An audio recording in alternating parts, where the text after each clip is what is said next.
on any journey, in business, in art, in life, where you have that moment. Sorry, I'm looking at the very fat pigeon that is sitting on my windowsill. It's like a big ball. It's like this big. But yeah, and I completely lost my thought, of course. But yeah, anyway, in any sector, in any area, in business, in art, anywhere, I feel like there is this moment where people just can't handle the amount of work, or can't handle the pressure, or can't handle that they have to do yet more.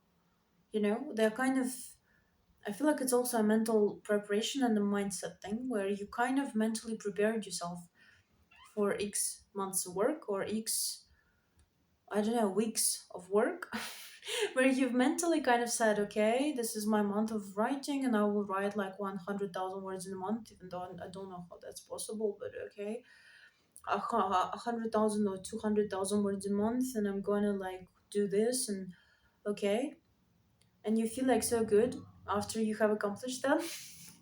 Or you have so good after you have accomplished something, or after you have launched your very first product, or like you feel so good that you've already completed something, when you discover pretty shortly afterwards that, for example, you have to tweak that product again, or you have to try another media strategy, social media strategy, or you gotta, I don't know, like you gotta edit it, or you gotta restructure it completely, or you gotta still write the missing parts, or like you gotta develop some of the stories, or your voice is weak in some of those places and your voice is very strong in another's, in other ones. When you discover that you've gotta do yet more, like you've accomplished X, but you've got to do X multiplied by 2 or multiplied by 3, pretty much right after. Or like you probably had that feeling when at work you finished something, like a model, a presentation, or something, you were very proud of it, you submitted it, or like you've shown it to somebody, and then somebody comes back with comments and you got to pretty much redo it. And I was in this situation, I have been in this situation multiple times. Or like, I don't know, you've sold X, you like, sorry, I keep giving examples, but you probably get what I mean from the very first one. But you've sold like 100 units of the product, but now you gotta sell 1,000. Now you gotta sell 2,000. Now you gotta sell 5,000. And then you're like, oh, okay, okay, okay, all right, I got it. I mean, and I think for many people it's a blow. It's a blow. It's like a kick in the gut, you know.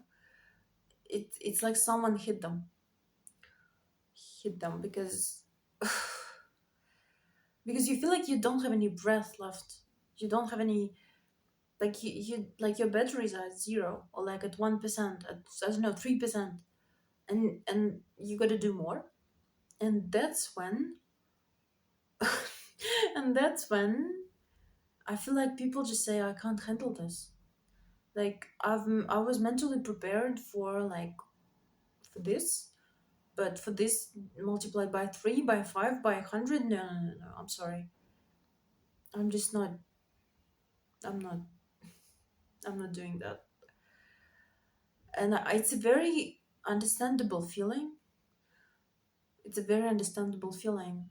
And I was listening to an interview recently where, well, the woman being interviewed said, one of my favorite like business influencers said that people fail not because their work is bad, or their product is not viable, or the market is bad, or whatever. People fail because they can't regulate themselves emotionally.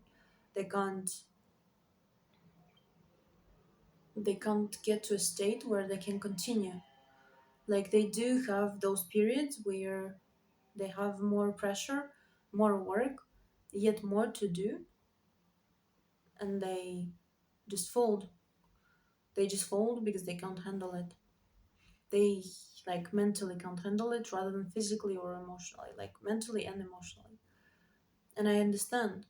Because if you're alone, if you're in a team, if you have money, if you don't, I mean, on any journey, like mine specifically is quite a lonely one, and it's my choice, I would say. And mine specifically, I struggle with certain things which I think are already evident, like the lack of belief in myself, the lack of confidence, the lack of audacity, of courage, of actual chutzpah to kind of like say, yeah, that's the good shit, and I believe in it. But any journey, you get to that point where you've already done so much, like so freaking much, and you gotta do this multiplied by something. And I feel like I've reached that point. I feel like I've reached that point, and I will reach that point multiple times. And each time, it's like this invisible threshold where you are either mentally like, sorry, I can't handle this. I've already done the maximum I could. I feel like I've reached my limit, and I have like I've reached my limit. I'm sorry, you cannot demand more of me. And this is a touchy subject because, of course, you don't want to like deplete yourself and get yourself to illness, you know. But you just say, "I'm sorry, I have reached my limit." But you know that your dream requires you to do this multiplied by 10. Like you reached your limit but you haven't reached the dream, that means that you haven't reached the limit. Like basically you have to continue. Like you have to pass the threshold and find the force somewhere, and then find it again, and then find it again, and then find it again, and every time just find it again. And it's exhausting, of course, and it's like despairing and discouraging, of course, because every time you come to that threshold and you're like, fuck, I've already done so much, like why isn't this enough? Well, because life doesn't work that way. So, yeah. And I feel like I'm contemplating such an invisible threshold right now, where something in me is saying, I've already done so much, like, I don't want to do anymore. I just don't want to, like, I don't know. I just want to, whatever, send whatever, like, or give up and try, like, next year, or I don't know. I just want to, like, relax and not just not pursue this, like assume failure from the beginning, or like assume that it's not that important, or assume that it's not worth it, or do something more practical or whatever. Like just assume that in life, if you cannot do something or you don't feel the forces to do it, then it's not for you, or you must walk a different path or whatever. But the problem is, I know that this is the path I'm supposed to walk. I don't know for how many years, maybe my whole life, but I know that this is it. So unfortunately, I don't have the option to not pass the threshold or thresholds. I just have the option of continuing and continuing and continuing and continuing. And that's pretty much it. So, and live in the present as well. And meaning just to tune in everything that comes every day. Because if you're perceptive enough, ideas come every day, phrases come every day, dialogue comes every day, like new stuff for like I don't know, like every day brings something. Every day is valuable, even if you don't get the recognition or like applause or whatever. Every day is something, like is given. And I very hard try to anchor myself to the fact that I have to do this day by day. I have to zoom in on what's happening every day. I have to zoom in the steps I'm doing right now. I have to enjoy what's happening. I have to enjoy this time. I have to not imagine myself in the future, because I know that in a year and 2 years and 5 years and whatever, I will be watching myself from the future, and I will be thinking, oh, you didn't know what was coming actually, but you needed to be there to be in the future. You needed to be in point A to arrive to point B.